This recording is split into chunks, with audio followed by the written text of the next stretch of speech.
Welcome to the PIO podcast, a place for all things public information related for police, fire, EMS, and local government. An open forum to learn, grow, and develop your public information skills. Your host, Robert Tornabene, is a public information officer with over 10 years in the field and 27 years of law enforcement background. In each episode, we will explore different aspects of the public information officer profession. Weekly, we will delve into the field of public information by talking to other PIOs. So sit back and enjoy this episode. Good morning. Today we are on with Sergeant John Perrine from the Indiana State Police. He is the PIO for the Indianapolis District 52, which covers Marion County. And that's located, Indianapolis is located pretty much in the center of it, close to it.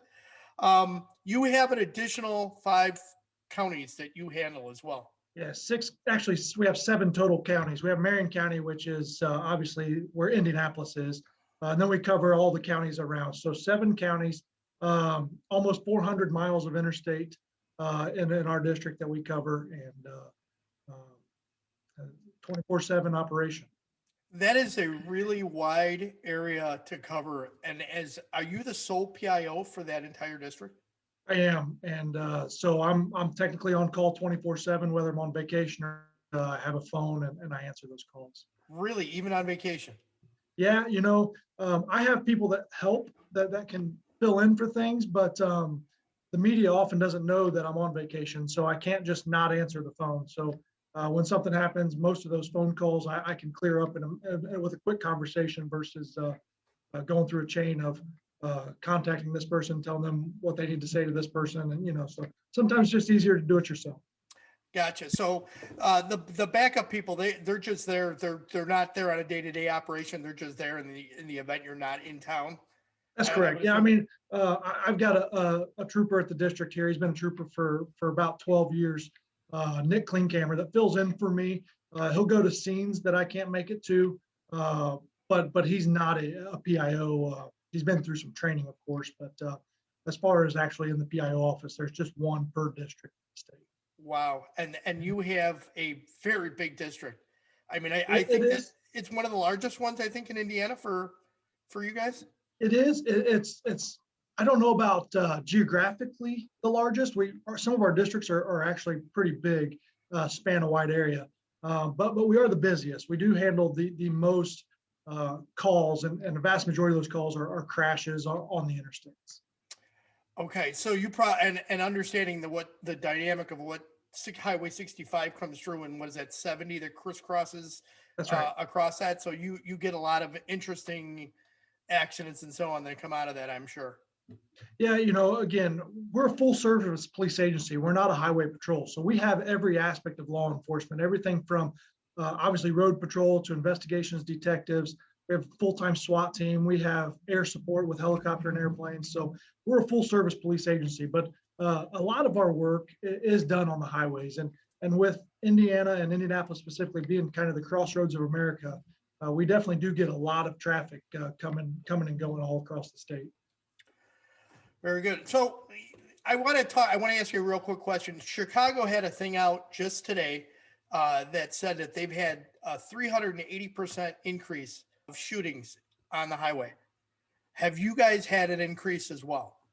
That's interesting because we have last year, and I don't have the specific numbers, but last year we had more interstate shootings than the previous year, and this year we're on track to climb as well. So I think difficulty thing is we don't have a consistent pattern with those. Some are road rage, some are known parties to one another, some are we believe completely random, often stemming from road rage. So again, the pattern, it's hard to explain why there is the increase. Right, I know, and then Chicago's struggling with it as well. So it has been a little confusing, but the increase has been so dramatic. They actually had a shooting where they had 40 rounds fired at a vehicle during the morning rush hour.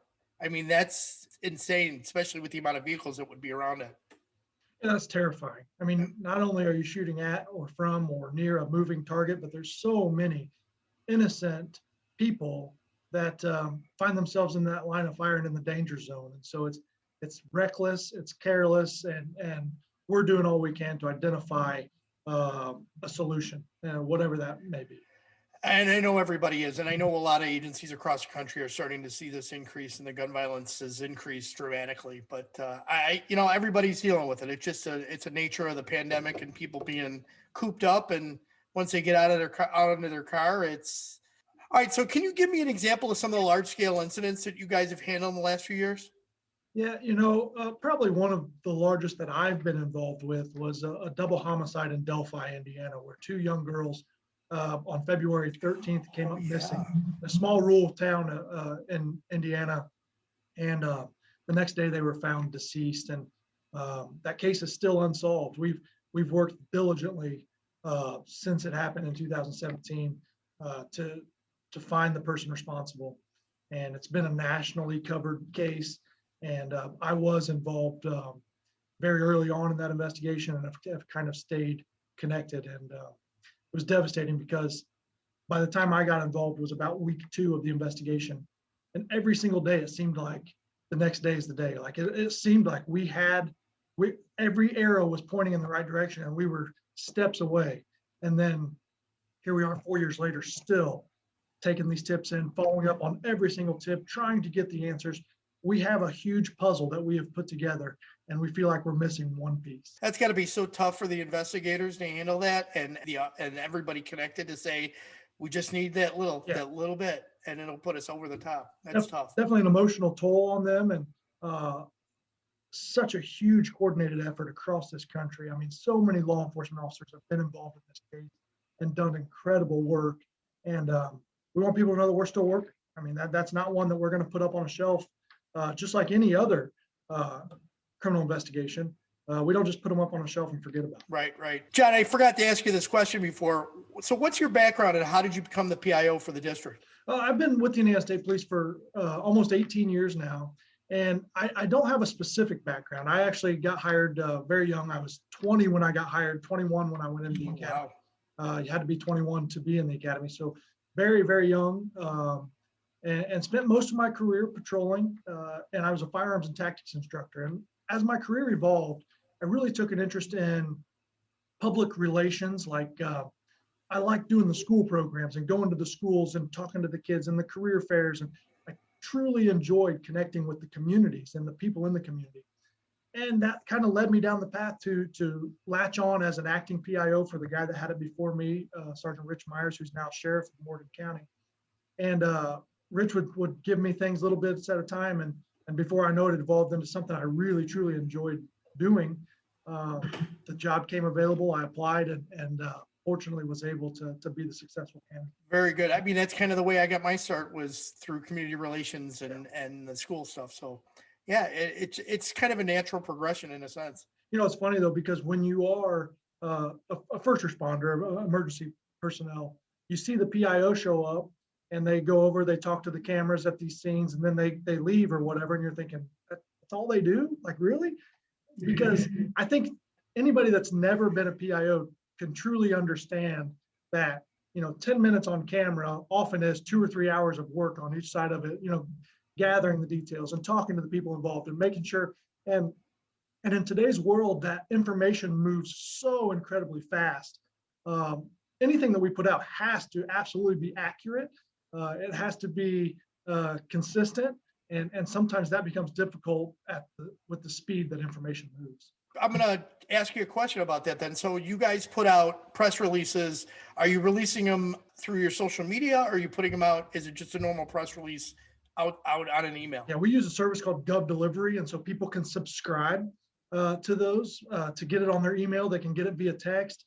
And then we also post most of our news releases on our Facebook and Twitter pages. So we're kind of giving the public the same access to the information that the media is getting. And that's kind of how this job in PIO and public information and public safety is evolving. Is although we have great partnerships with the media, and we need them, and we need those relationships and what they do, people can have the same access to the information we're releasing that the media. And I think that that's an important thing to put out is to the public, so that they're aware and they add more eyes to the puzzle before it gets to the news media.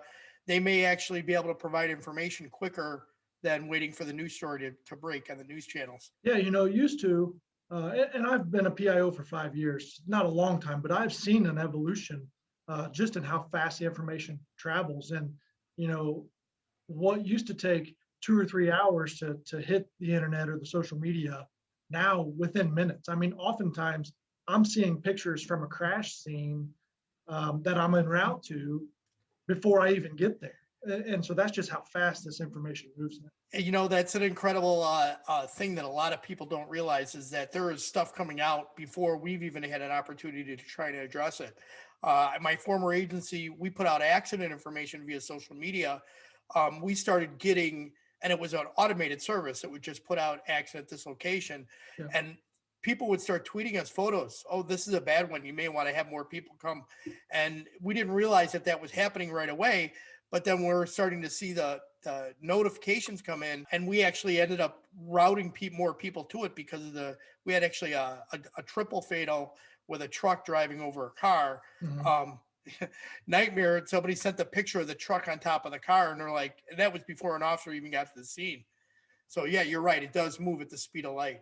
And actually that there are some effects of that some people don't understand is when somebody puts a picture on social media of a crash, somebody's loved one may see that picture before we even get a chance to get there. And it just happened last week where we showed up to do a proper death notification. We always try to do them in person, face to face with an officer as fast as we possibly can.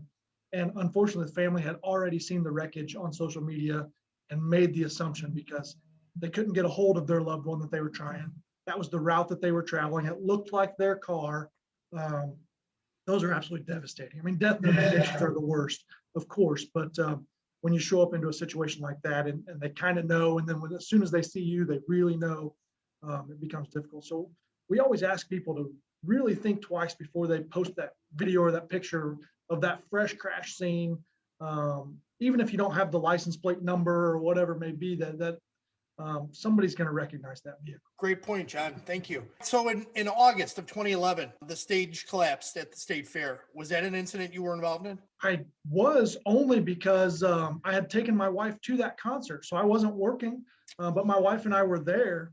And when it went down, obviously you go into first responder mode. And so I was involved in the rescue efforts, the response efforts, but I was not a PIO at that time. Okay. Do you know anything about the background of the incident? I mean, you were there, obviously. How is, from a PIO standpoint, how would they have handled the messaging, or how did they handle the messaging in that incident? Actually, it was really difficult because 2011, the way information moved was different than it is today. And very early on, one of the most difficult things about that is our cell phones wouldn't work. All of the cell phone towers got jammed up. We could barely communicate with each other. Everybody was trying to make phone calls. It got to the point where almost the only thing that would work was a text message. Well, our PIO at the time was Captain Dave Burston, who's since retired. But the information that he got as he was responding to the scene was that the grandstands had collapsed. Well, the grandstands are the bleachers that everybody sits in. And he tells the story about how when he pulls into the state fair, he's expecting to see the bleachers down. And when he pulls in and sees that they're not, he had no other information. And so he really was confused. It took him a while to get that information. And then he had a hard time getting that information to the media because he didn't have a cell phone that would work. And so just getting information out about it and all of the rumors that were happening on social media so quickly that we couldn't get ahead of. And that's a tough thing to handle and to address from an agency standpoint, and then the public's perception of how the agency handled it. Unfortunately, you can't plan for the loss of cell towers or them being jammed up. And I know technology has gotten much better where cell towers are handling more capacity now. And cell phones have a much greater range now than they did 9 years ago, 10 years. But I guess obviously it just shows how the scene can definitely impact everything that you're doing. Weather has been really troublesome this year. Everything from snowstorms and ice and rain and then freezing. How are you guys handling your messaging to the public about it? Well, when the snow starts to fly, we often take to social media. We rely on our media partners to get us, because people need those reminders. I mean, I would venture to guess that we could go back into the 1950s and beyond, and ask those troopers, what would you tell people when the snow is coming?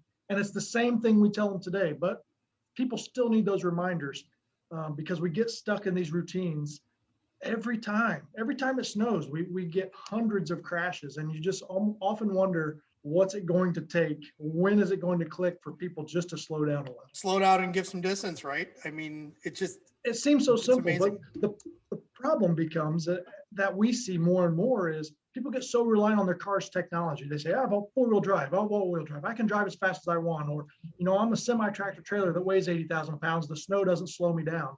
Well, you're right. You're exactly right. It doesn't slow you down. The problem becomes when you need to slow down, then you can't. And so that's when we see most of our crashes. I always tell people that have four-wheel drive, you don't have four-wheel stop That's right. when you need to. It That's does right. not happen. That's right. So we put out those same reminders every year. We put out information on how to prepare your vehicle, the things you need to have inside your vehicle, the reminders to clear the snow off your headlights and your taillights and all your windows. I mean, again, it's repetitive every year, but we feel like those reminders are necessary. I've noticed on ISP's Twitter that you guys put out a lot of statistics. You have a habit of putting out accidents and stalls regularly during inclement weather. Do you find by posting that information, it helps reduce the calls by the news media for those numbers? Yeah, and that's kind of why I started doing it was that's the biggest question. And they often ask, how many? And so I just got in the habit of checking regularly those calls and posting that information, because not only is that what the news media is looking for, but I think it really hammers home to the public that, wow, it's really bad out there. Not, hey, they're hyping this up because, whatever. This is true statistics that people can see that, in a 24-hour period, we work 160 crashes in the Indianapolis District on a snow day. So that's a lot of crashes. So as a PIO, the use of social media, how do you look at it from your perspective? I love it and I hate it. And the reason I love it is it allows me to directly connect with my community, to not only give them information straight from the source, but also to show them my personality, to show them that we behind the badge are true people. And so early on, I used social media to obviously positively promote public safety, police work, fire departments, things like that. And I found a way to do that with some humor and got a lot of good response. So there's always the people out there that have the negative responses, but more positive. And you had my good friend on a couple of weeks ago, Mike Pruitt, who's a fireman. And Mike and I paired up probably about 4.5 years ago. And we even created our own Facebook page. And we really started putting out safety messages with creativity, humor, whatever it may be. And we got a lot of positive response. And so I love social media for that, for us being able to put out information, potentially life-saving information. And sometimes we found that in order to get people's attention, you have to do something. And oftentimes maybe humor or creativity could be that something that is just enough to get that share button hit. Mike and I had a lot of success, or have had a lot of success on social media. And, I love the guy like a brother, and I would encourage all public safety PIOs out there to cross over onto that other side and form a partnership, because what Mike and I can bring to the table is two different perspectives from two different public safety worlds. And not only that, we're able to communicate with each other's audiences as well. So John, what is the Facebook page's name? What did you call it? Yeah, so Mike and I's page is Johnny Law and Fire Mike. Johnny Law and Fire Mike. I like that. Yeah. So, and Mike's been very, very incredibly busy this year. Over the last year, he's now the Johnson County coroner. He took a different job. So not a lot of content on there in recent months, but we've talked recently. We're really hoping to get that fired back up this summer and get back with our safety messaging. So wait, he changed jobs recently? So Mike was a captain on Wayne Township Fire Department here in Indianapolis. Right. He retired from that position. He is now the deputy chief for the Bargersville Fire Department. And he also was recently elected to the Johnson County coroner. Oh my God.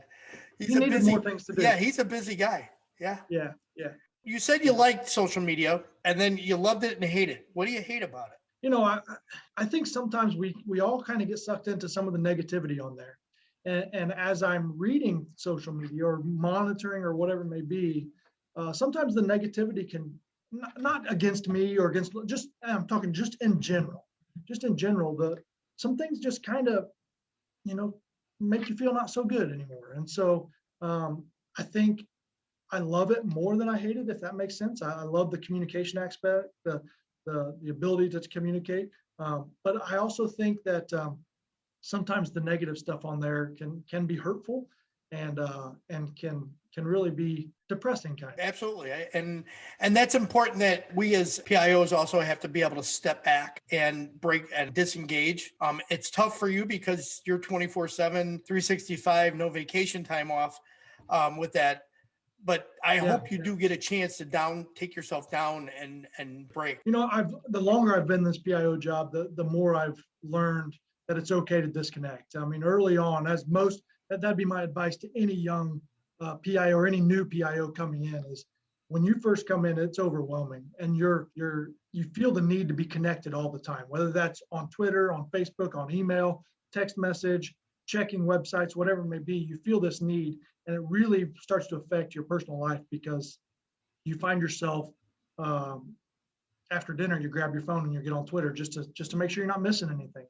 And I'm learning to disconnect a little bit more and try to put the phone down and really enjoy the moments with my family and things like that. So it's okay to disconnect and let somebody else handle those duties when possible. John, thanks for pointing that out. And I appreciate you saying that, because I think not enough people realize that we as PIOs have to disconnect.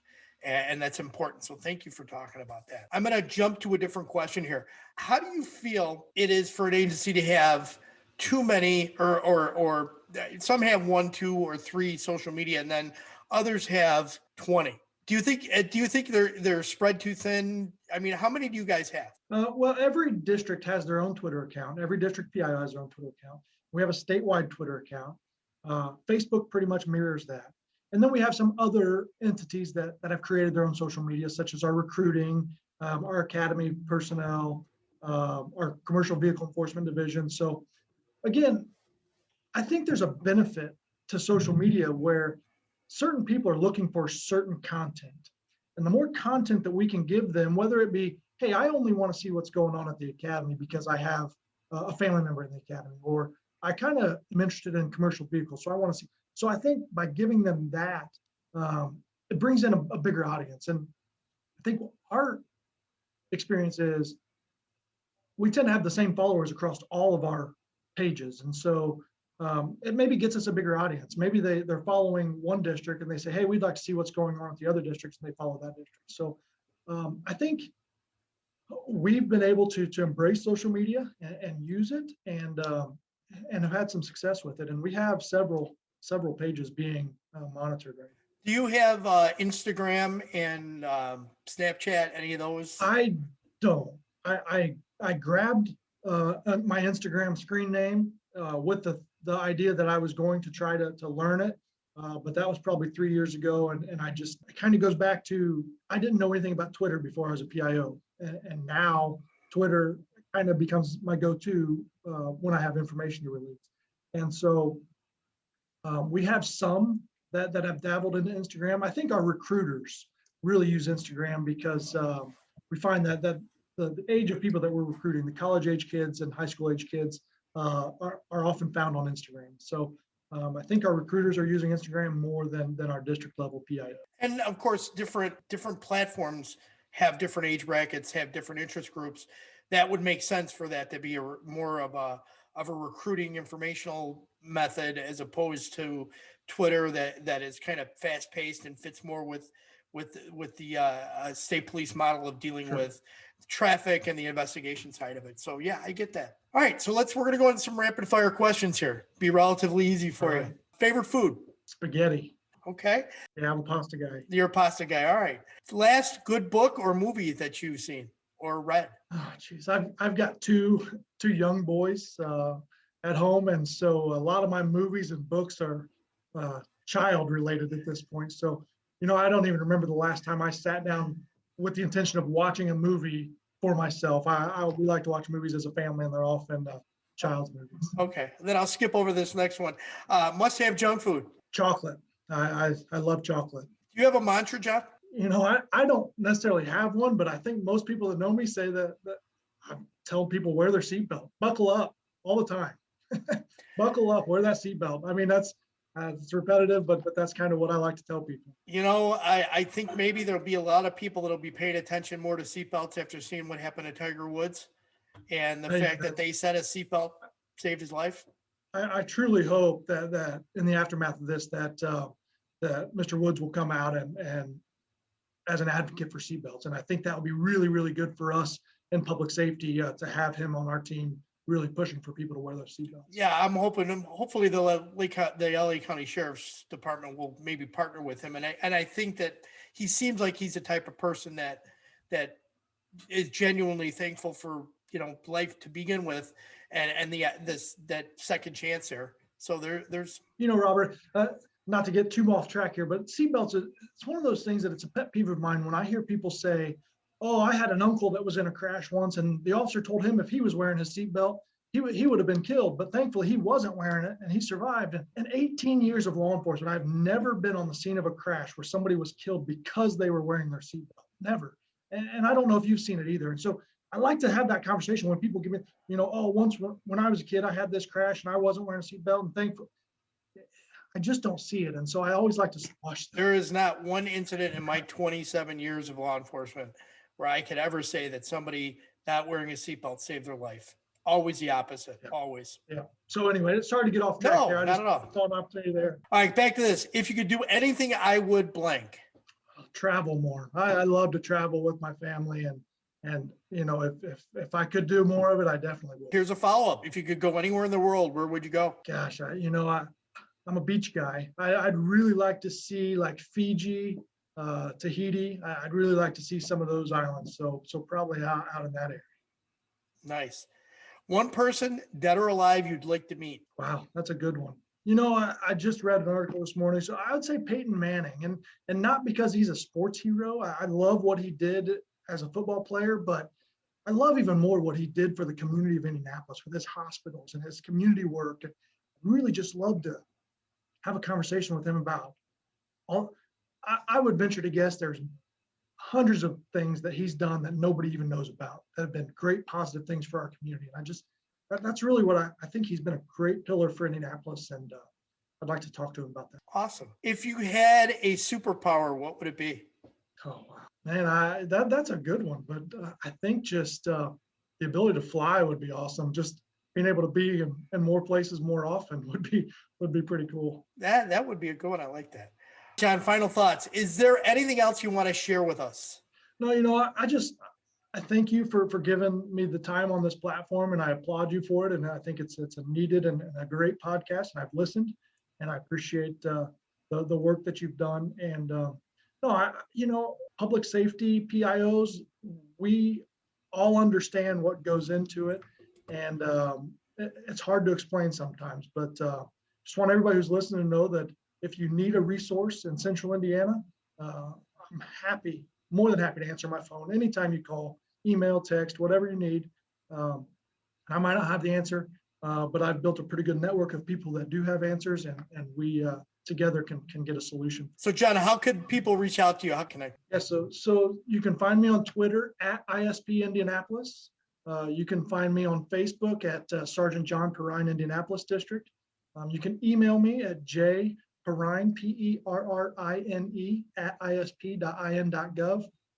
Or you can call me at 317-899-8287. And I will put all that in the show notes so everybody has it. They can. John's bio will be in the show notes as well. John, I really appreciate you coming on this show. John, thank you very much. Appreciate you very much. Thanks. We hope you enjoyed this episode. If you would like to contact the show, please email us at thepiopodcast@gmail.com. Be sure to subscribe to the podcast to get notified of the latest episode. If you are listening on a platform that allows reviews, please give us a review. We appreciate any review, good or bad. It helps us improve on each episode. Until next time, be safe.